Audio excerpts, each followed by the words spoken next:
It's been a big week for news again, but let's get right to what's on everybody's mind. That Halloween is coming, and so is the election.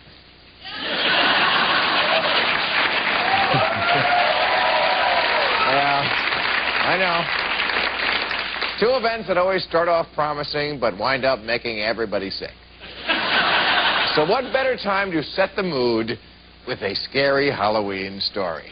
So, how do you... That's, okay, how's that? It's pretty scary. Okay.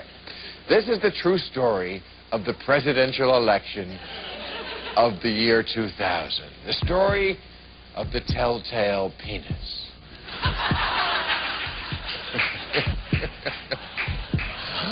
Once upon a time, a wise, benevolent ruler had his scepter polished by a raven-haired temptress adorned in finery. Okay, a fat chick and a thong.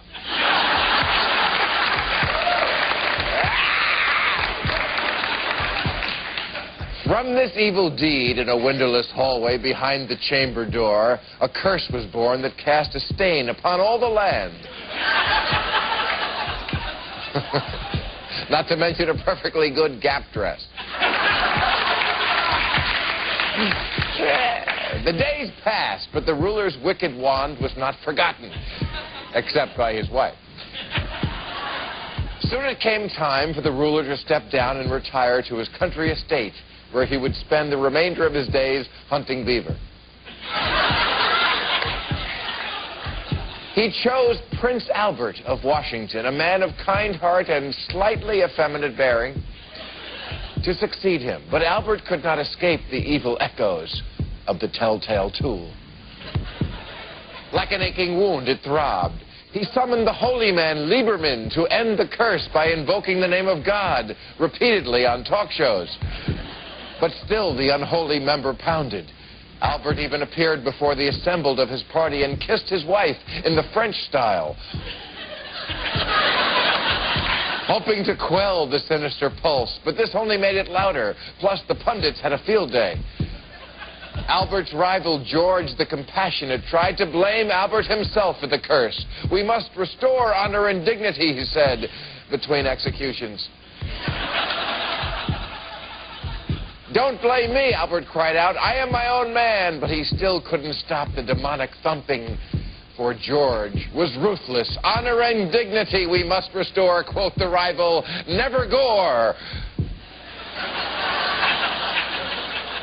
In the morning of November 8th, Albert woke up to a miracle. The incessant beating had ceased. The curse had been lifted. Albert threw back the covers with joy, and there, nestled in the folds of his bed linens, was the telltale penis, along with a note which read, I should have cut this off years ago, signed Hillary. Ladies and gentlemen, the star of Politically Incorrect, Bill Maher. All right, okay. Well, since we had a Halloween sketch there, and Halloween is next, when is it? Tuesday? Wednesday? Tuesday. Okay, Wednesday. Today. Tuesday. Every day in L.A. Lockdown sunset. That's true. I saw a guy today in a purple mohawk with a pierced nose. I said, where are you going? He said, to pick up my costume. Anyway, Holly, I wanted you here because I know you are not a fan of this holiday. You think it's a pagan ritual. Yes, I do. And you think it promotes Satanism and all sorts of... Yes, I do. Really? I know, I really... Because, you know, religion does that itself. I hope you know yeah, that's true. Christianity is grafted on paganism. That's true. Completely. And it's all about, you know, a man in the sky who's going to send you in a burning lake of fire if you screw up. Bill. Well, Halloween was started in the Catholic Church. No, it was not. Yes, it was. It was not. Yes, no, it was started. You know what it means? It was not started in the Catholic Church. Yes, it was started this in the Catholic Church. However, it was started by the Druids in England, and that's how it was started. It was started in the Catholic Church. This is a perfect example. No, we don't even know the real origin of this holiday. I'm trying to say it. We do. You do. No. Hello. Hallow means it was All Hallows Day, which is All Saints Day. Exactly. You are so wrong. No, it is. November 1st. It's All Hallows Eve. It's the day before All Saints Day. Halloween is the witches' holiday that they celebrate, which is the highest night of their evil and the highest night of their power. And not in Ireland. The Druids came out of England, which is where Halloween came out of. Samhain, actually. Right, but the Halloween. I just think it's fun.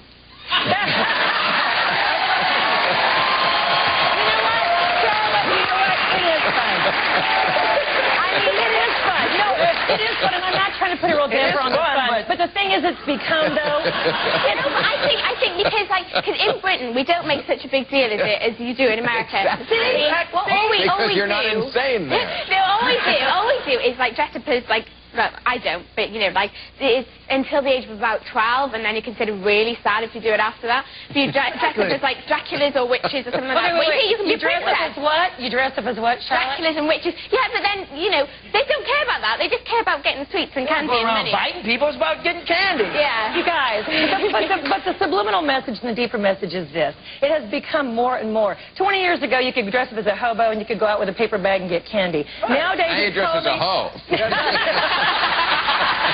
Well, I'm sure. And believe me, you get a lot more candy. I just think it's a sort of ridiculous holiday. I mean, most people don't know why they celebrate it, what the origin of it is. I mean, what happened was this.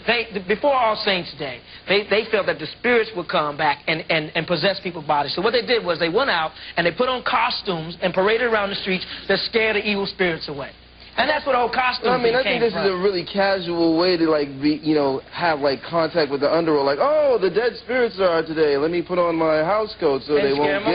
But that's what they thought. But that's where the costumes came from. If I knew that the dead spirits were, that would just be a day I didn't go out. That wouldn't be a day of celebration. That would be like... They didn't celebrate it. What they did was they thought they were scaring the spirits away. Well, that's what it's how are you going to scare spirits? That's what they thought. I'm going to tell you something. The original Samhain, originally which became from the Druids to England, was carried over here, which is what developed to the church and went through the whole thing, was to praise and only worship evil and Satan. And that's what it's for. And I don't care how you try to change it. I don't care how you try to say, well, you know, we just put on costumes we don't really know.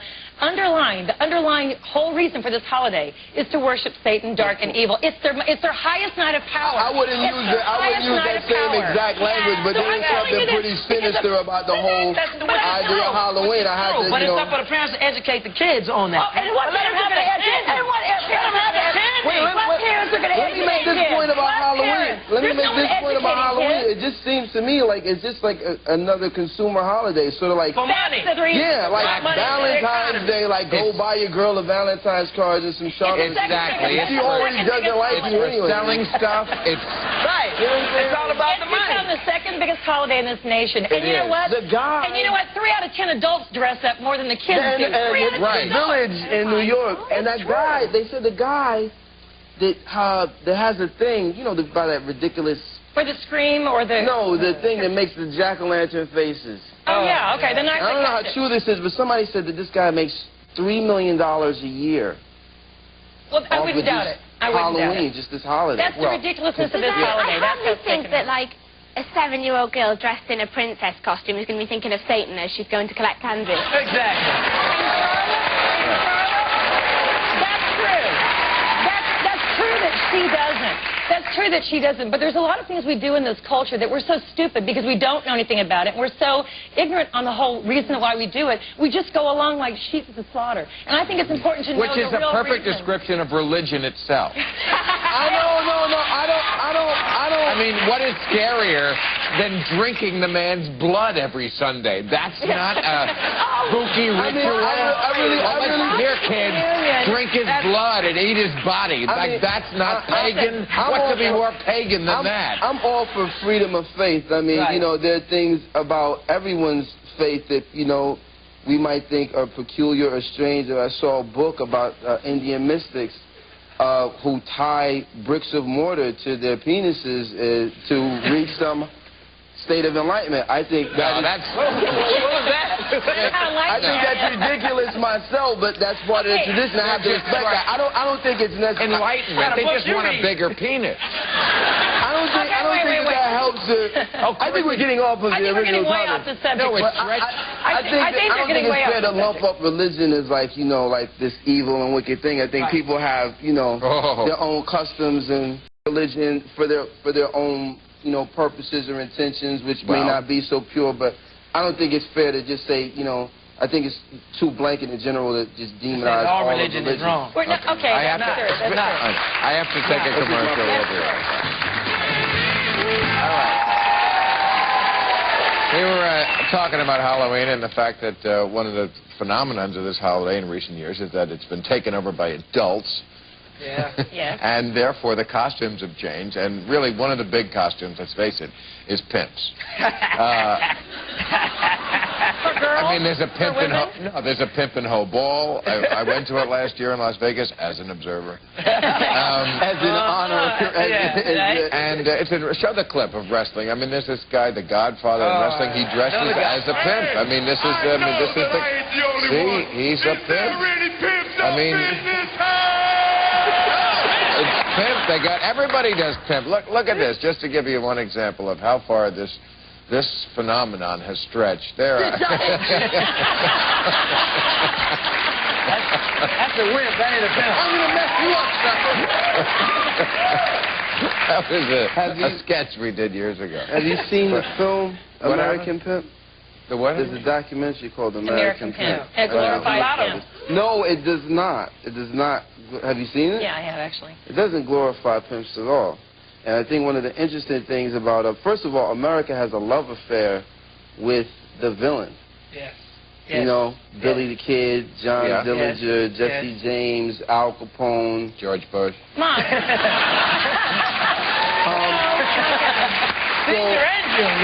But how can you even correlate a pimp with a villain? First of all, why aren't we honoring the whores? They do all the work. They're the ones that, you know, do all the work that they can get paid for. But we don't honor that in our society, do we? No, they're looked down upon. It's the pimp. One that's giving up the money. Right. Yeah. Come on now. If you're selling people honor the pimp because he does none of the work and he gets all of the money. Well, why is the pimp honored? They should be honored either. They should be honored either. They should be honored either, but come on. Well, come on, what? It's ridiculous that we even make movies. Come on, what's the that we make movies about either one? Popular culture now has kind of blurred the line between a pimp and just a Mac, you know. Really, Bill? Hey, you don't think so? There's a fine line between pimps and preachers, too, now. You're right. There's a fine line. There's some good preachers out there, but there's a fine line between pimps and preachers. And very fine line. Policing the flock or what? How are you? Well, when you control a whole congregation and make them give up their money. Oh, you're going down the wrong way. No. I'm a Christian too, but you got some preachers. You got some preachers, not to preachers. Oh, you're not giving to God. You got some preachers that are That's the whole reason why you got some preachers who are not good. You got preachers who are good. Okay, I'll give you that. Why does God need money? In a way, because in Britain we have like little, like, sorry, you know, I'm going to go on to fashion as well as this. No, but we have like little T-shirts, you know, like saying pimp and stuff across it. But in a way, I think it's kind of like just taking the mick out of them to like just make it that gimmicky and that commercial in a way. I mean, I think it's kind of bad to kind of like even make the words so globally acceptable. That, you know, by having it just spread all over clothes and that type of stuff, but then it's just kind of... Who's glorifying it? Who's praising it? Do you think women... You got a lot of rappers. You got a lot of rappers. A lot of rappers. Whoa. Not you. Not you. Not all. But you got but a lot of them. How did rappers become responsible for glorifying? Because they sing about it all the time. Prostitution is dirty. Baby, I got your money. What's that? Nobody says anything, but Motley Crue is talking about girls. I don't know. Oh, but that's not the same thing. How is it not? That's not pimping. They're saying, hey, dirty, I got your money. It's a happy song. I got the money. And they're using porn stars. A lot of rappers are being pimped, though. A lot of rappers are being prostitution has been around way too long for hip-hop to be certainly the PR.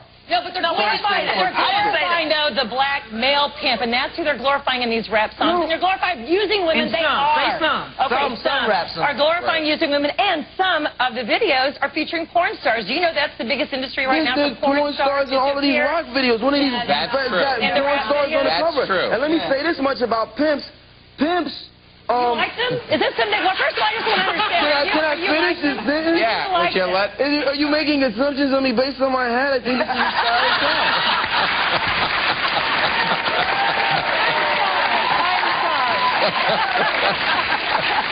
Let the man do some big talking. Okay. Thank you. Okay. Pimps, the whole image and profile of Pimps is based on what I believe a lot of white America would like to believe about black men. What is important to black men? Black men being over-sexualized. Name a famous white pimp. This is Don Juan. Actually, all of the pimps were black. There is one actually. One. Who is famous? But don't you understand that? Let's take a look. Who is the famous white pimp? You said the name, but I don't. But he was in that film about Mr. He was the White one white guy. White folk. Mr. White Folks. He was in. Well, he has a ranch for women. But anyway, the point is though. That's a whole other But the point is, if it's mostly black men, what does this say about the black culture? If black men are mostly the pimps, what does this say about that culture? That's all what I'm does that saying. Wait. Most of the black men are the pimps.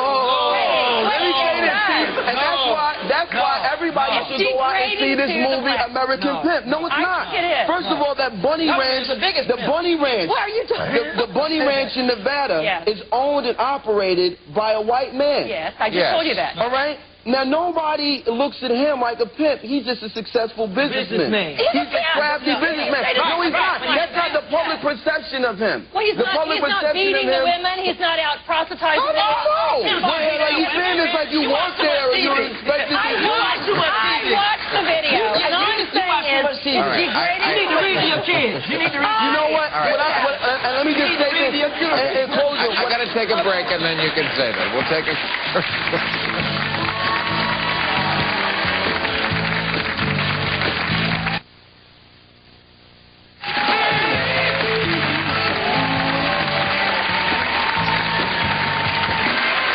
Okay, we were talking about pimping, or as I like to call it, big pimping. Big pimping. And I have to take issue with you here, Mr. Deaf. Because, I mean, you're saying this is a... That's not the hat, but you're sort of saying this is a white characterization. I mean, it's not. These are rap stars who are... They are glorifying this. They are glorifying the pimping lifestyle and the idea that you could get women to do anything you want and give you the money. It's like the ultimate macho thing, to be able to get a woman to do that. That's not the thing. First of all, the thing in rap now is to get women to not be able to not have to spend any money on them. That's an elevating quality. That's something you. No, I'm not saying it's. That's what I'm really proud of. I'm just edifying my friend Mr. Maher. What I'm saying is that I just think that there is a long history of pimping and prostitution being glorified that precedes whatever when are we going to stop it? When does this country say enough is enough and we stop teaching our kids and teenagers that, like Bill said, that that's the way you treat women? It's not. That's a very good question. And all that you hear in hip-hop is not completely responsible. Wait, I want to hear from you. Well, I was going to say, I think it has just definitely become more pronounced in videos and stuff like that, because in almost every video now that you see of a single male star, whether it's rapping or any type of music, it's generally got all these girls dancing really raunchily in the background. But then you can say the same about Madonna's video, because she goes into this big strip bar as well. But I think it definitely has become more pronounced, and you see more of it on television than you would have. No, I don't. I think it's widespread. Well, but since the white... I was an Asian pimp, man. Oh, yummy, yummy? Yummy, yummy. Asian pimp? What does he want to sell ass an hour later? All right, we got to take another commercial. We will be late. All right, Mos Def and Charlotte Church's new record, Big Pimpin' in Junior High. I kid. It's called Dream McClure. Monday we have Mimi Rogers, Molly Culver, Artie Lang, and Jeff Berkman. Thank you, folks.